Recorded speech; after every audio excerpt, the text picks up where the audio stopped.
Good evening. Right. So I will be traveling along with you for the next 24 hours, right? And these 24 hours, I will be discussing business communication and reporting. And so, what I wanted to sort of start with today is to ensure that each one of us understand why business communication is very much an essential component in what you're doing, right? Sometimes you may have a question as to how this particular facet of what you're going to deal with is important in your becoming someone at some point in time, right? So let's understand the dynamics of why it's essential, and then thereafter we will get into the chapters as such. So to begin with, I just wanted to tell you that I'm sure you must have been oriented about this particular part. This is part B of the second paper that you have, and this carries, or this fetches 40 marks in total of the 100-mark paper. That's the second paper. So we will discuss the entire component that is given to us in 4 different parts, and there are several sub-chapters as part of each of these parts that we are going to discuss with. So we'll begin with communication. So usually when I begin a communication class, I tend to play a game to sort of set the tone for the audience or the students or the learners to understand why communication is important. At the same time, through this game, we are also going to understand how at times the various problems with regards to communication that we face are also understood in a nutshell. But I'm sure this is a game that you must have played in your school or perhaps in your college. So it's called Chinese Whisper. Heard of it? Right. So I want quickly someone to come next to me, and I'm going to whisper something into your ears. You will go and sit in your exact position, and you will just whisper the statement or the thing that I tell you, and you will whisper it into your friend's ears, and then thereafter it will be communicated, right? So one of the rules of the game is the moment you communicate what is being passed on to you, you will remain silent. The second thing is this: you will not repeat the dialogue a second time. Is that clear? So who will volunteer? Quick. Maybe the first person here. Come here. So I'm going to whisper something into his ears. All right. And he will whisper into his friend's ears. And then thereafter, that chain will continue. Right. And let's assume that you will be the last person who will get to know what was communicated. Right. So.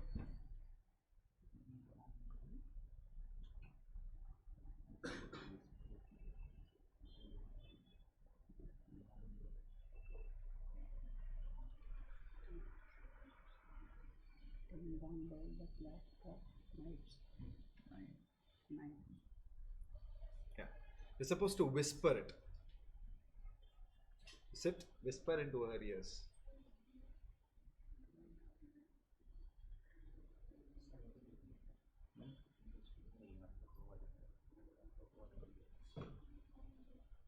No, but that's not whispering. You're literally saying for your friend to understand. You're supposed to whisper literally into his ears. Once, just once. Whatever you heard, pass it on to the other person there. Okay, can you please tell us loudly what you heard from your friend?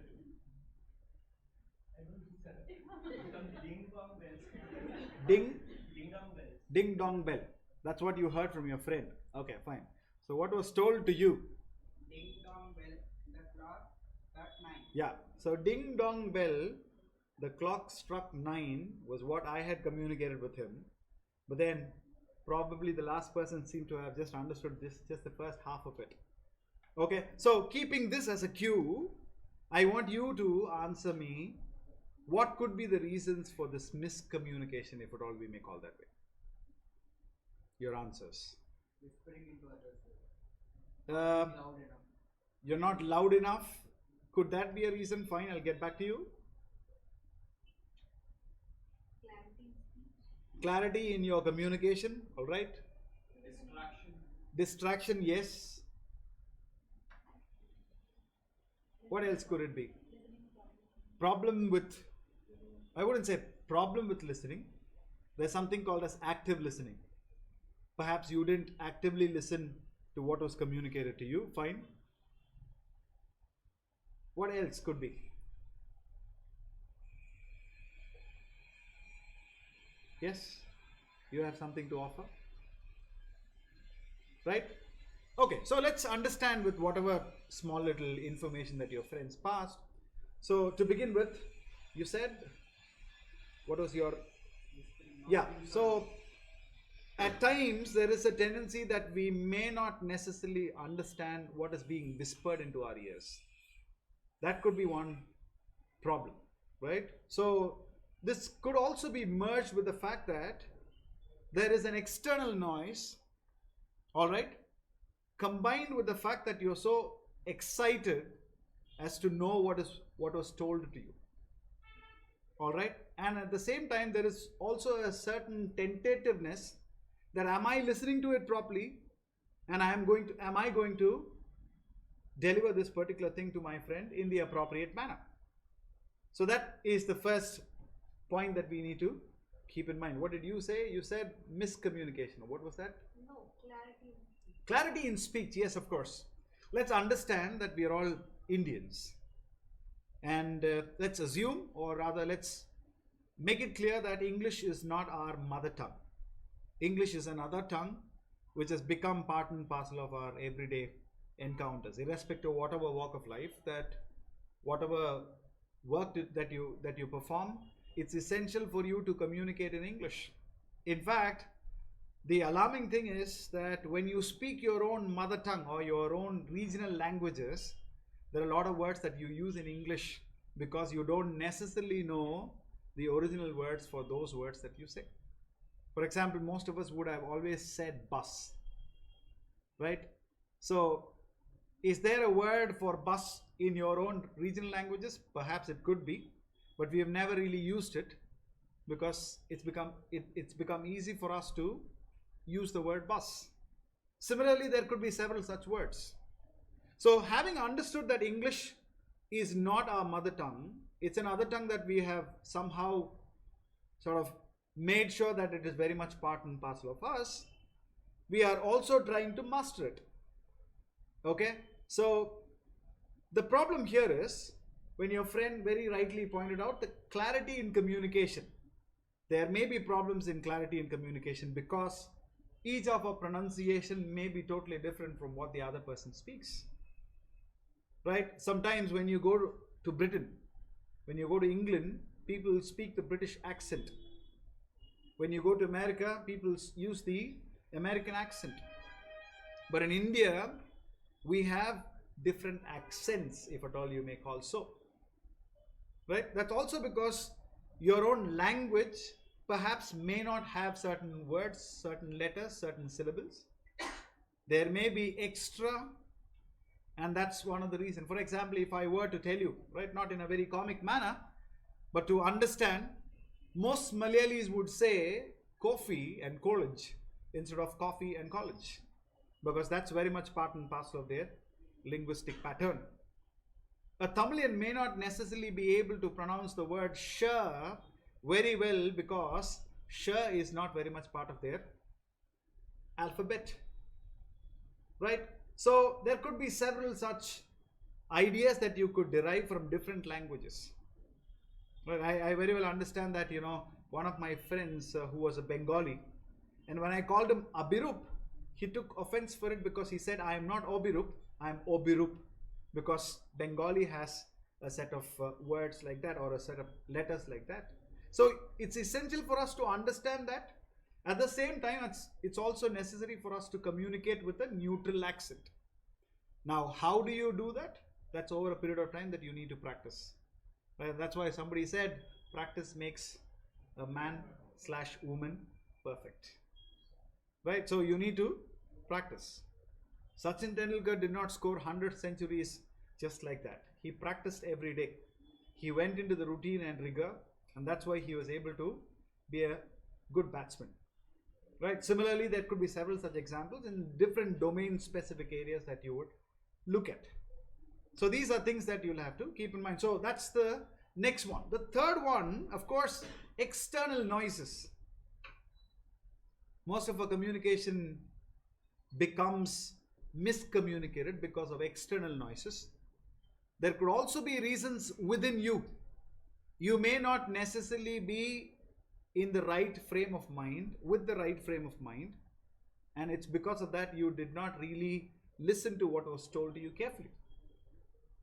Right? Sometimes people say in a classroom situation, people are physically present, mentally absent, because you may not necessarily be thinking about what is being spoken here or what is being deliberated here. Rather, you may have your own set of problems to think about. And in the process, you tend to not so understand what is being spoken to you. Right? Does it make it clear? So with that kind of an ideation, let's get into the theory of communication. Right? So for anything and everything, there is a need for us to understand the theory of it.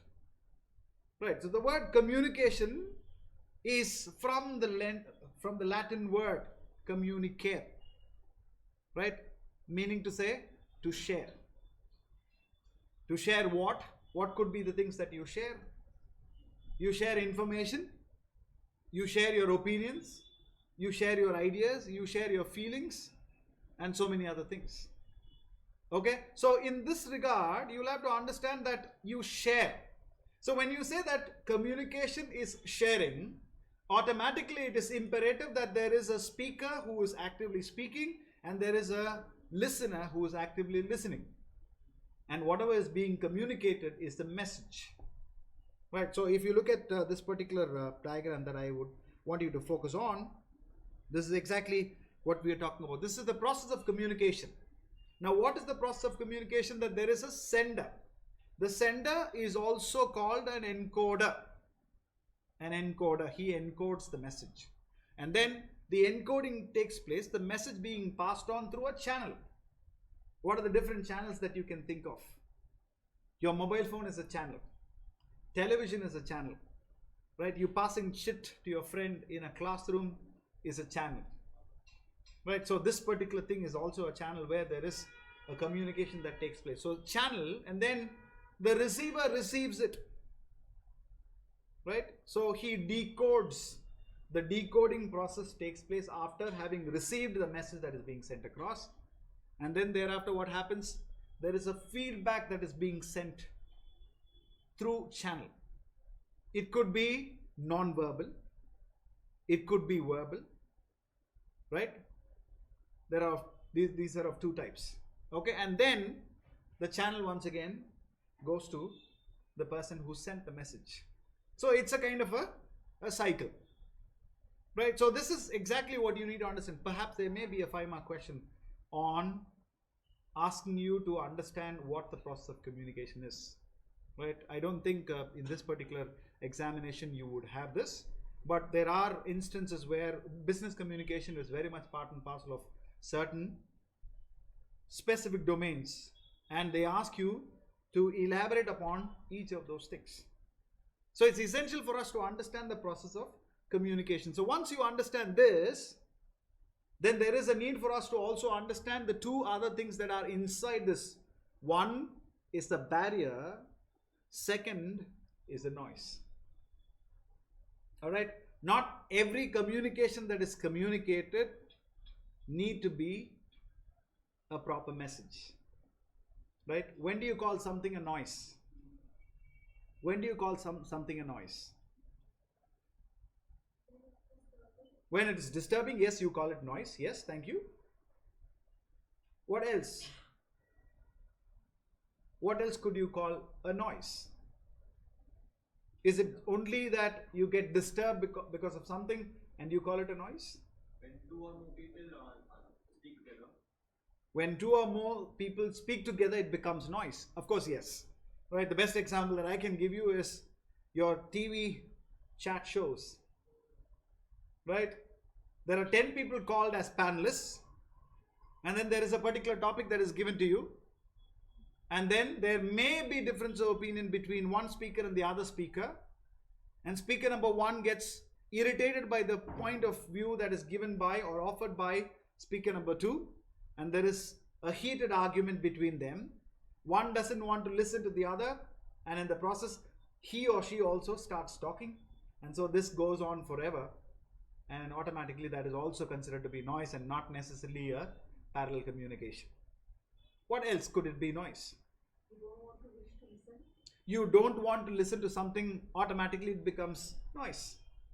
Right? Something is being blabbered, so I don't necessarily want to listen to this communication, but you say listen to this noise. Right? You understand? What else could it be in terms of noise?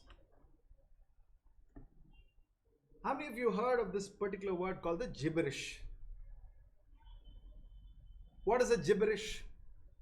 You speak without an appropriate language.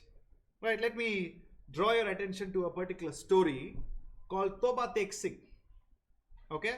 There is a particular writer called Sadat Hasan Manto, who is more of a writer who chose to write about the partition between India and Pakistan. So Toba Tek Singh is this particular character, and he lives in an asylum.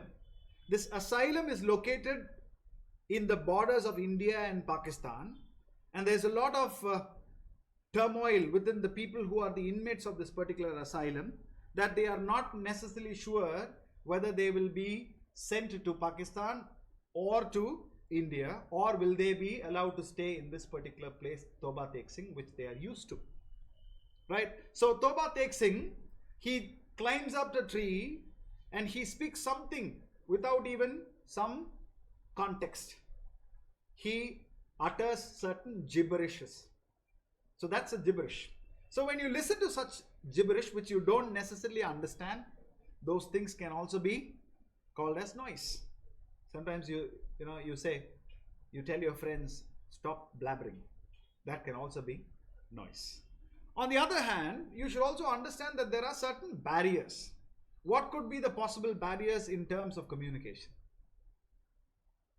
Physical barriers, mental barriers, emotional barriers, psychological barriers, external barriers, right? So there could be also problem in terms of the channel.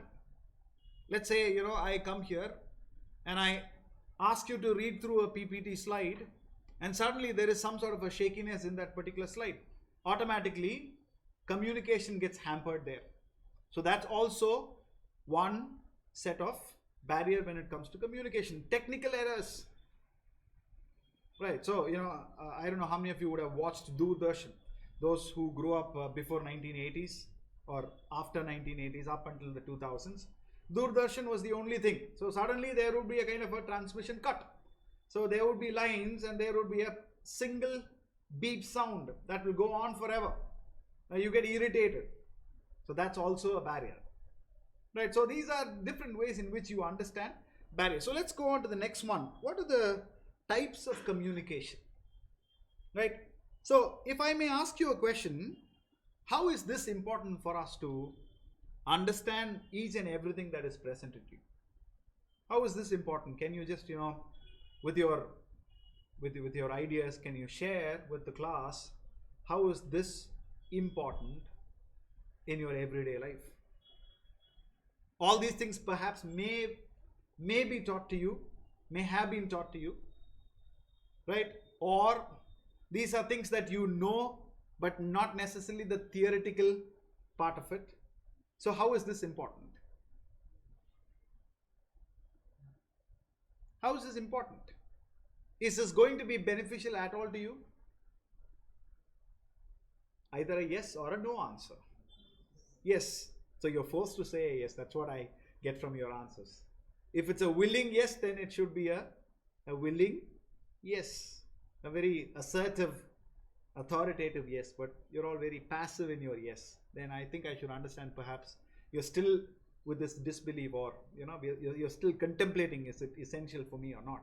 Should I take it that way? No. Right, now there is a loud no. Right, so it's important. We'll definitely understand how these things are important at a later stage. Okay, so I want someone to read the first paragraph in the types of communication. Is it visible for you? Yeah, one of you, can you please read it louder?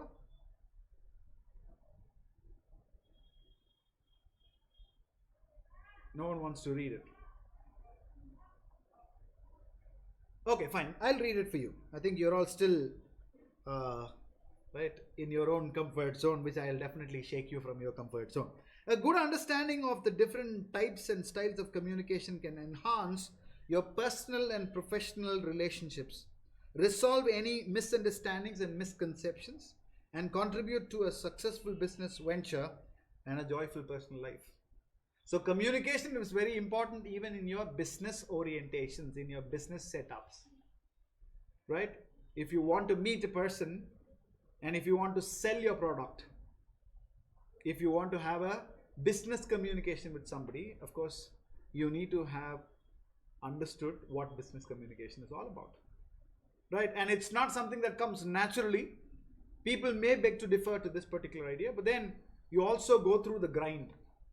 So look at the next one. Every person has his or her personal style. Do you agree to it?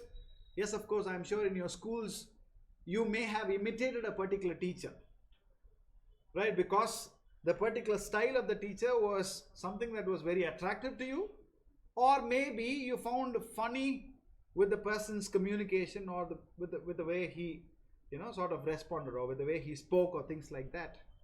Right, so these could be reasons why you wanted to imitate somebody.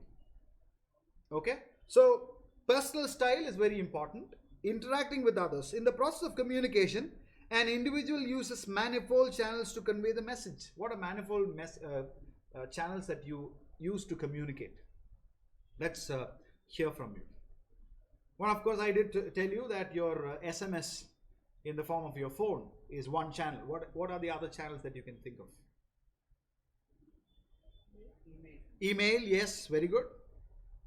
Always, let's also understand the business side of it, right? It's not necessary that you need to look into a letter, fine. A report, a memo, right? So these are different channels through which you communicate. And we are also going to see all those things at a later point in time. All right? And then, however, the effectiveness of the communication style depends upon whether the receiver has accurately interpreted the intended idea, thoughts, feelings, etc. When you send a mail, if the other person doesn't understand, then it becomes difficult for you to understand what the other person has stated. So this is a problem in almost all channels.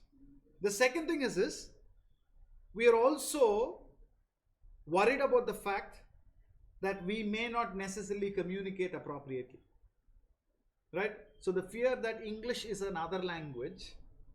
What if I speak, and the moment they understand that I have a set of a different, unique way of pronouncing things, then automatically what will happen? People may start laughing at you. Possible? Yes, I'm sure most of us would have gone through that.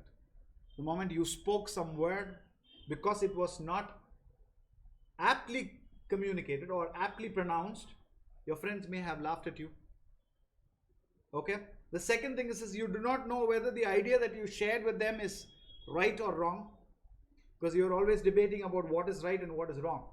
Most classrooms are very silent because the students are of the belief that if I communicate something, if it is wrong, the teacher may reprimand me, punish me, or my friends may laugh at me. These could be the reasons why you don't want to open up, right? So one of the things that I wanted to tell you and when we discuss this particular business communication is, only when you open up, only when you are prone to communicating, will you be able to better your communication, right? It's not that we're all born with the gift of the gab. What is the gift of the gab? The ability to speak well. Sometimes when Barack Obama speaks, we all look at him with dismay. Why? Because he is able to speak so well, speak so fluently, At the same time, the clarity with which he is trying to communicate. On the contrary, if you were to listen to somebody speak, right, you may not necessarily be able to understand what the other person has told you or communicated with you simply because it wasn't clear. Clarity is very important when it comes to communication. Right? Let's move on. And then what else? Sometimes the speaker reveals more than he or she wished to convey through tone, gestures, etc. Tone. Right? Sometimes you speak softly to communicate that you're not sure of the answer. Sometimes you speak very boldly to make the other person understand, look, you can't take me for a ride. Right? Sometimes you may speak very sweetly to the other person simply because the other person is also being sweet and kind to you. Sometimes you may be arrogant with your tone simply because you choose to be so. So these are different tones in which you speak, and you alter your tone to communicate the right thing. The second one is gestures. Right? We make a lot of gestures. Alright, so each of those gestures are also very important when it comes to the entire process of communication. And the last one, therefore it is important to understand the different modes of communication. So what are the different modes of communication? Look at this. Number 1, verbal. Number 2, non-verbal. Number 3, visual. So what is verbal communication? What is happening right now is a verbal communication. At the same time, it's also a visual communication because you are aware of what is being discussed, right? So this particular projector and what is being projected in this projector is something that adds to what is being communicated, what is being transmitted, right? So it's only an addition, it's a value addition to what is being communicated. So that's also very important. So let's understand verbal communication. So when two friends talk to each other, that's verbal communication. What is happening right now is also verbal communication. Whenever there is a business meeting where the boss has called his subordinates for a meeting and then there is a discussion, that's also verbal communication. The second one is non-verbal communication. Right? What is non-verbal communication? Sometimes you wink your eyes to tell your friend, look, I'm trying to take his case. Right? So that you don't understand, or you understand that I am just playing a prank with him and I'm not necessarily being serious. So that's one way of communicating. Second thing, you just raise your hand because you have a doubt or you have a question. Right? So there could be several such patterns in which you communicate through non-verbal modes. And the third one is visual communication. In today's context, we have far moved from the very fact that we communicate verbally to something called as visual communication. Films communicate a lot with us. When you watch the movie Article 15, you would have understood how caste system is very much inherent in a country like India. Yes or no? Right? Or if you would have watched another movie, then you would understand the theme in which the movie communicates to you. The theme through which the movie communicates to you. Right? What are the other ways of visual communication other than movies and films?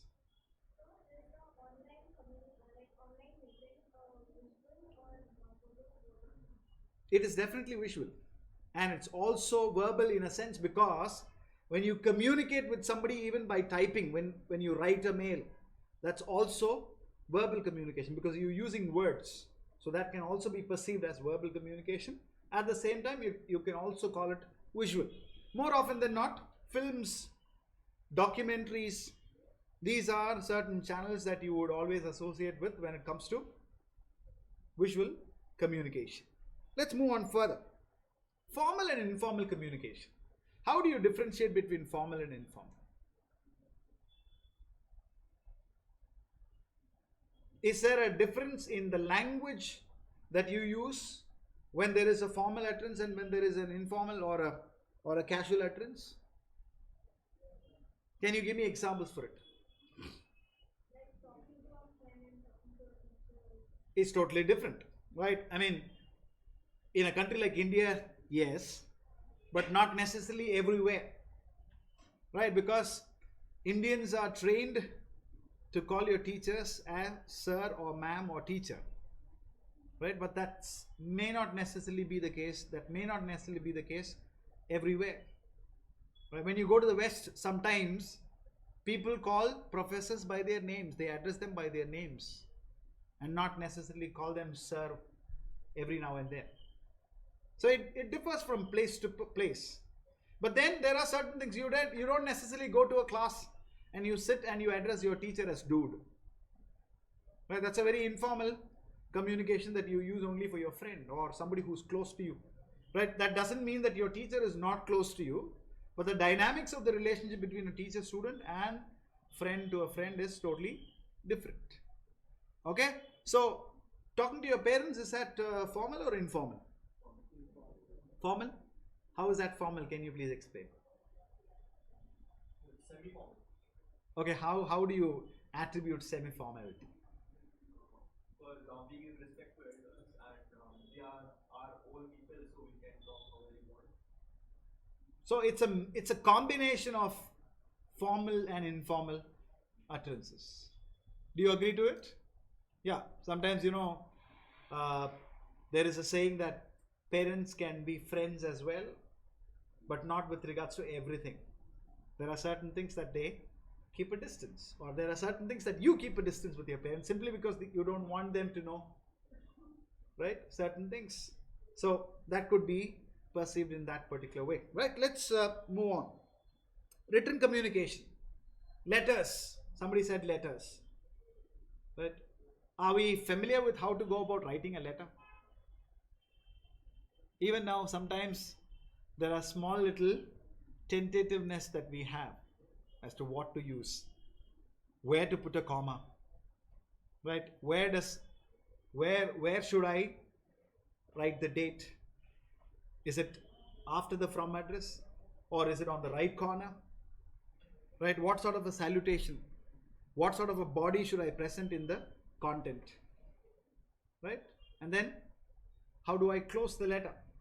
All these are still problematic, not because our teachers did not teach us, probably because we haven't understood everything in the right manner. Right? So I think you need to practice it. In fact, in today's context, you may not necessarily be aware of how to go about writing a letter because hardly any of us write letters. Right? When I was growing up, we had something called as pen friends. I never knew a friend from Netherlands or Scotland who wrote letters to me, and then I wrote back. We never knew each other, we never saw each other, but then we communicated. But today you have several other channels in which you communicate, because we have instantaneous way of communicating through message and mail. Right? Fraction of seconds is essential for you to communicate whatever you want to do. Right? So that's number one. Second thing, of course, documents. All your business documents are formal. They are written. The third one, handbooks. Your college handbook, your school handbook. Right? These are very formal documents that you should understand the vitality of those handbooks that are given to you. Brochures. Every seminar that takes place, every program that you conduct, right? People are eager to design brochures and posters. Okay, what not? Various chat platforms, SMS. I mean, this is something that I wanted to focus on for a few minutes. SMS. What does SMS mean? Short message service. Okay, so just because it is SMS, it doesn't mean it should be that short. Okay, see, I am of the strong belief, and I would like to propose my opinion here. I believe that one of the reasons why in today's context people are not clear with their spelling is because we are not exposed to it. We choose our SMS language ahead of the proper word. So if I want to say tomorrow, or if I want to type tomorrow, I don't type TOMORROW. You simply use the number 2 and MORO. In some cases, people say tomorrow. Right? So, what happens is, at times there is a tendency that we may commit blunders when it comes to spellings.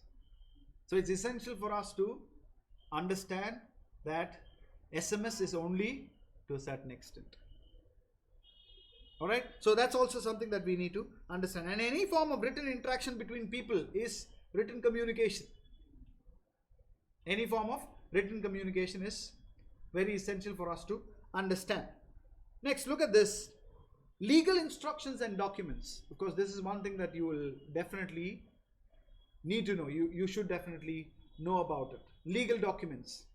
What are legal documents? What could be legal documents in a business setup? Accounts? Fine. Articles of the association, yes, definitely yes. You sign a memorandum of understanding, MOUs. So these are all legal documents, right? So effectiveness of written communication depends on the writing style, grammar, vocabulary and clarity. Yes, the 4 things that I want you to understand. Number 1, style, writing style. You need to have a specific writing style. Your writing should be very simple, crisp and clear. You should not beat around the bush. What do you mean by beat around the bush? When you want to communicate straight, you use so many words to simply make things worse. Right? So your writing style should be simple and clear. Second one, grammar. Even now, we get goosebumps when it comes to grammar. You do not know where to use to, where to use with, where to use up, where to use down, and so on and so forth. Preposition is one major hurdle in anybody who speaks English, or many of us who speak English. And it's essential for us to master this over a period of time. Next one, vocabulary. How is vocabulary important? Why do you say somebody like an Obama is stupendous when it comes to his speech? He knows the appropriate words in the appropriate places. He uses appropriate words in the appropriate places. Right? So you need to know which word to use where. So vocabulary is very important. What is the amount of words that a normal layman would know when it comes to English as a language? It's believed that between 1500 to 3000 words, everybody would definitely know these many words. But if you want to have a strong vocabulary, I think you should have somewhere between 10,000 and 50,000. Is it easy? Difficult? Yes, difficult to begin with, but I am sure you can master it if you religiously practice this art of developing your vocabulary. And the last one, clarity. You need to communicate in a clear manner. This is something that you need to constantly remember throughout. If your communication is not clear, then the entire purpose of your communication is lost. So you need to understand communication is something that needs to be very clear. Right? Let's move on to the next one. Oral communication. Face-to-face communication. Right? I mean, if you choose to speak face-to-face, then that's fine. If you choose not to, then that's another set of things. Some people can't speak face-to-face. Right? Some people can't speak face-to-face. So that's a different thing altogether. Second, telephonically. When you speak via telephone, that's also important. Let's do an exercise now. I'm going to give you a situation and I want each one of you write down how you would communicate this via telephone. Let's say you are calling up your team head. All right? And your team head is someone who is formally superior to you, and it's expected that you would use formal language to address him. So how would you begin your communication, your telephone conversation with him? Quickly. Think it over. If you don't want to write, you can just think it over. I will point out people and you will answer. Once you're ready with your responses, you can raise your hands. Ready? Yeah, we'll start with you.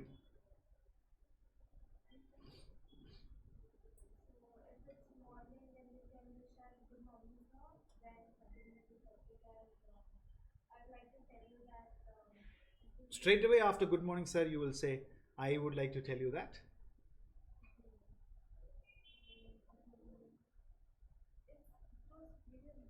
All right.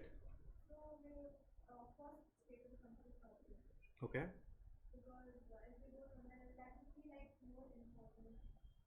Mm-hmm.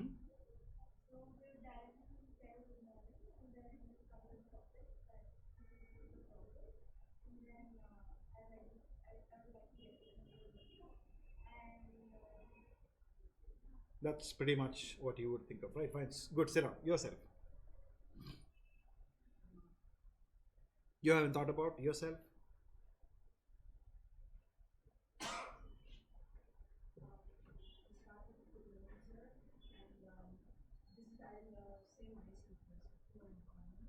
I mean, it's understood that your superior would definitely know you. In that regard, you don't necessarily have to introduce yourself. But if you choose to, fine, fair enough. Then, okay.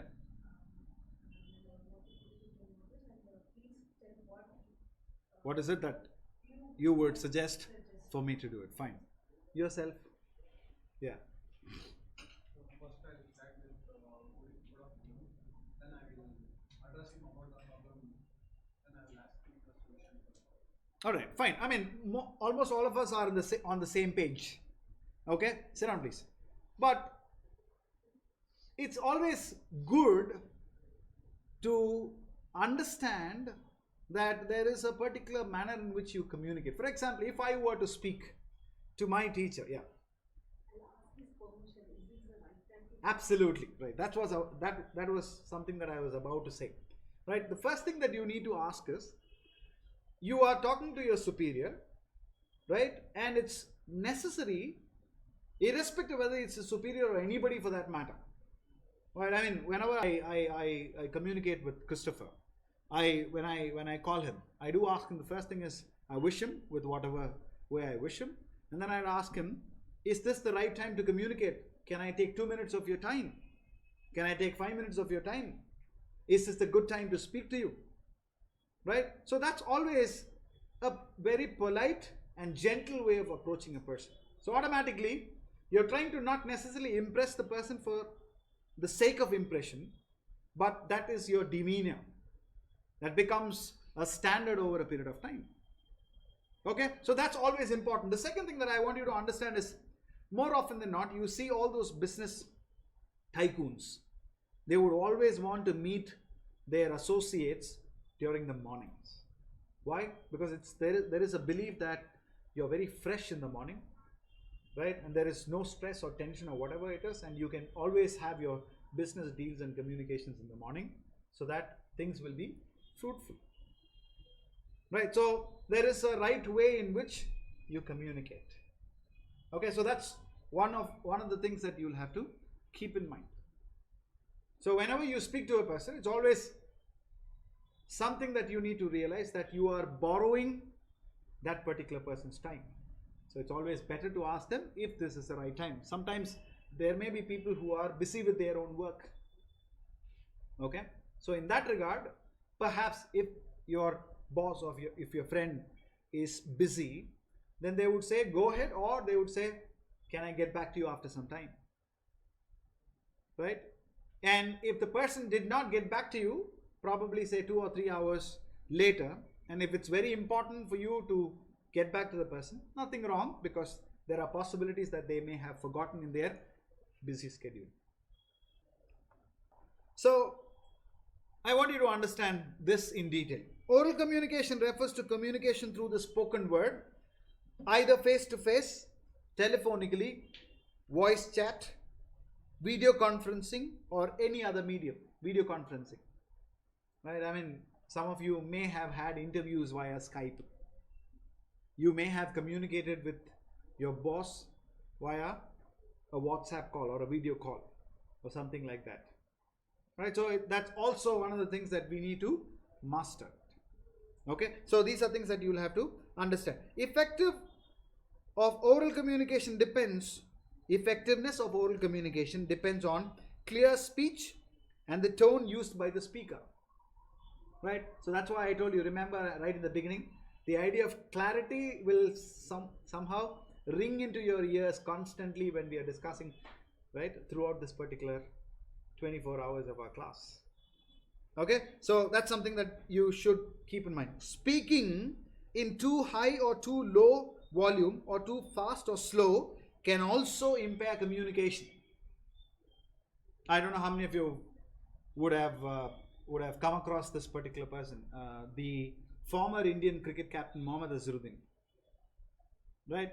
So there is a belief that most of my friends, when we were following cricket, we would always make fun of Mohammad Azharuddin speak because he has this tendency to speak fast that some people may not necessarily understand what he communicates. Some people mumble.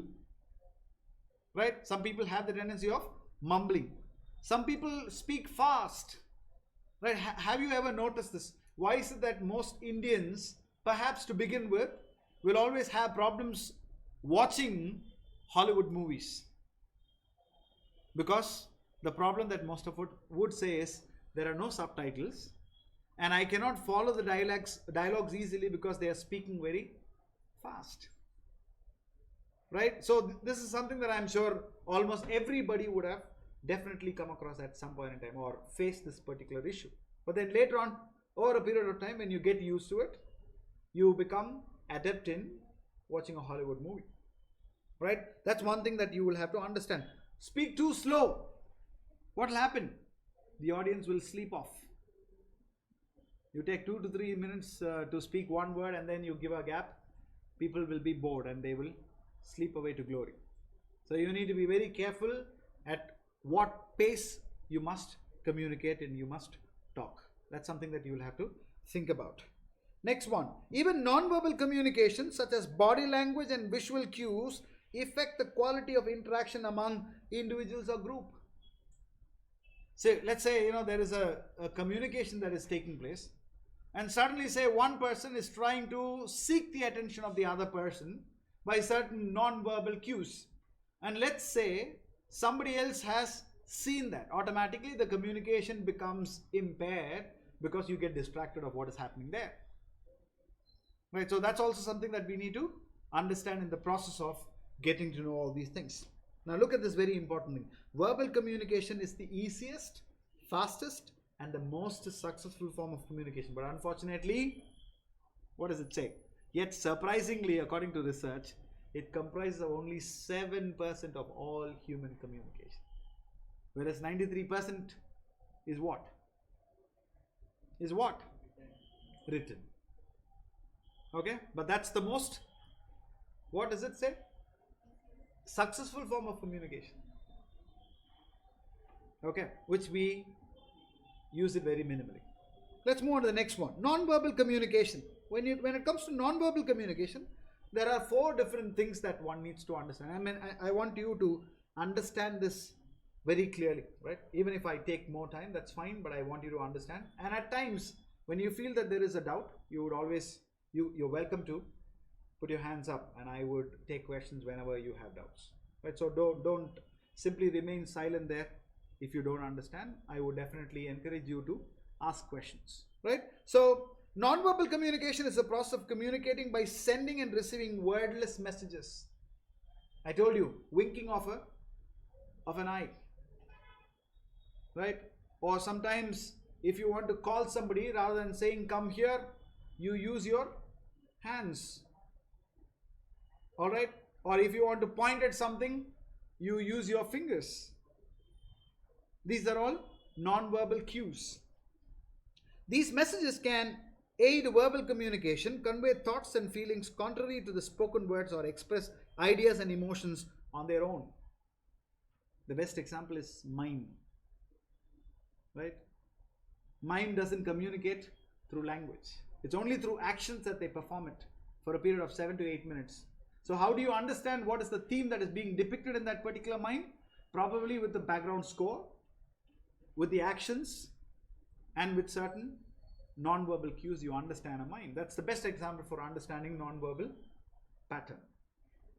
Right? And there are so many other things you would understand. Right? When air-conditioned cars and bikes were not, air-conditioned cars and other modes of transport were not available, people used no hand signal, or people used hand signal. But then when air condition came into being, what happened was people automatically started writing no hand signal. Have you ever seen that at the back of the car? Why?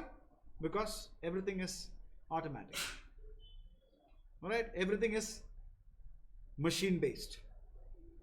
So let's move on to the various non-verbal communication patterns. Physical non-verbal communication. An individual's body language.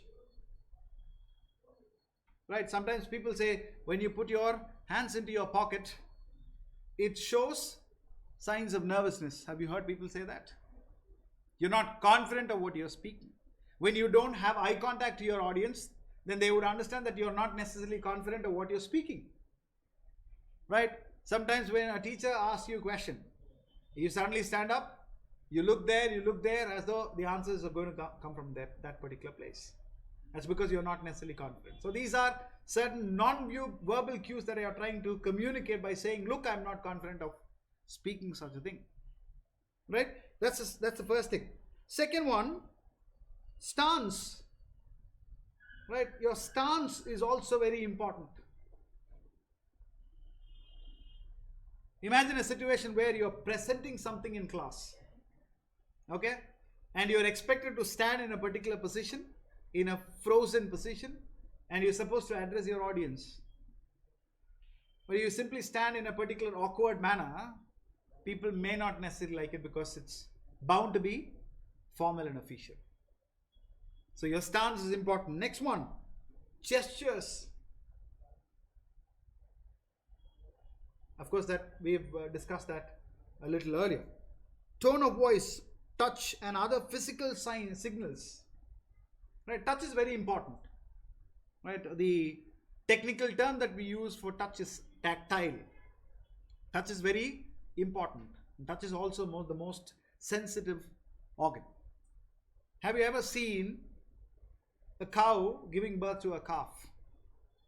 And what does it immediately do? What does it immediately do? It licks the calf. The human touch. It's believed that if it fails to do so, the calf is bound to be dead and gone. Have you heard of this? Yeah. So that's the reason why it licks the calf. It's a human touch, the first sign of human touch, or the first sign of animal touch. Touch becomes very valid. Whenever your friend is very low, what would you do? You would want to put your arms around his shoulder and pat him and say, look, it'll all be fine. That's a very personal touch you're trying to say. So touch is very important when it comes to non-verbal communication. For example, leaning forward may mean friendliness. Okay? Acceptance and interest, while crossing arms can be interpreted as antagonistic or defensive. Right? So there are certain people who very categorically understand the various non-verbal patterns. Through that they would understand your body language. Through that they would understand what are those characteristics that are very much part and parcel of you, and through that they would understand what sort of a person you are. Right? It's believed that when a person doesn't have eye contact, you shouldn't trust such a person. There is a saying like that, because such people are not trustworthy. Of course, there could be several other reasons. You may beg to differ, because there are times where you would feel shy. You may not necessarily be comfortable talking to a person who is a stranger, who is an absolute stranger. So there could be reasons like that. But more often than not, when you don't necessarily have eye contact with somebody, that's not a positive sign. That's the first thing that you'll have to understand. Physical non-verbal communication. Second one, paralanguage. What's a paralanguage? Let's understand this. The way you say something more than the actual words used reveal the intent of the message. Right? The voice quality, intonation, pitch, stress, emotion, tone, and style of speaking. All these things communicate with you. right? So when I want to communicate something very intense, I use an animated tone, right? So you understand when a person speaks in a frustrated manner with the tone in which he or she talks. You understand that somebody is happy and joyful with the way they speak. So these are things that you will have to understand, and these are all very important for a person who gets into a business firm, right? And then the third one, or before that, research estimates that tone of the voice accounts for 38% of all communications. Your tone in which you speak is 38%. I mean, of course, we don't necessarily evaluate all these things, but these are certain facts that we are supposed to know. Next one, aesthetic communication. Now, what is this aesthetic communication? Art forms such as dancing, painting, sculpture, music are also means of communications. Dance therapy, right? People say songs are therapeutic. Sometimes you listen to certain songs, you would get into the mood of it. Okay? So, a Lata Mangeshkar singing or an A.R. Rahman instrumental. This is soothing for the ears. And you would definitely, if at all you're going through a torrid situation, you would automatically mellow down, calm down, cool down by listening to certain songs. When you're in a sad mood, perhaps you may want to listen to all sad songs, which is the case. Not necessarily always, but that's how you perceive certain things. And the next one, appearance. Well, of course, people would say appearances are deceptive. But if you're a business person, they say appearance matters. Right? Have you ever noticed why people polish their shoes for hours together? I don't know if people continue with that particular trend even now, but I've seen people hiring certain people only to polish their shoes in the past. Because it's believed that when they look at a person, the first thing they look at is their footwear.